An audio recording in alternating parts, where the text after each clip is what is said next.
نووسینگەی سۆرانی دەستگای خێرخوازی بەخشین قوربانی بەسەر 215 ماڵی کەم دەرامەت و بێسەرپەرش داوبەش کرد. وەک نەریتی ساڵانە و زیندووکردنەوەی سونەتی قوربانی، نووسینگەی سۆرانی دەستگای خێرخوازی بەخشین باوکاری خێرخوازە سونەتی قوربانی ئەنجامدا.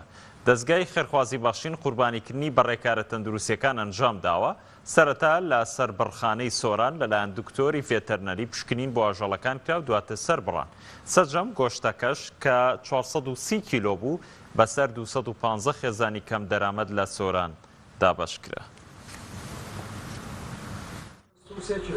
بەناوی خی گەورە ئیمڕۆ لە نووسینگەی سۆرانی دەستگای خێرخوازی بەخشین هەستان بە ئەنجامدانی فەریزەی قوربانی کە خۆشبەختانە باوکاری خێرخوازان کە 16 کەس تیایدا بەشدار بوون و چەند سەر ئاژەڵێکمان سەربڕی، هەم ئاژەڵی گەورە هەم بچووک و لە سەربڕخانە سەرمانبڕی سەربڕخانەی سۆران و هەروەها بەڕێکاری تەندروستیدا تێپەڕین.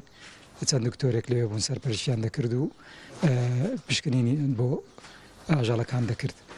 ئێمە سوپاس خێرخوازانەکەین، خۆی گەورە پاداشتیاندا، هیوادارین نمونیان زیاد بێ و هیوادارین لەم کارە خێریانە بەردەوام بن و ئەم گۆشتی قوربانیە ئینشاڵڵا پشتیوانی ئەو برا بەڕێزانە باوکاری ئەو ڕابەرێزانە دابەشیەکەین بەسەر چەند ماڵێکی بێباوک، چەند منداڵێکی بێباوک و چەند ماڵێکی هەژار. خۆی گەورە پاداشتی خێرخوازان بداتەوە، سوپاسیان کرد.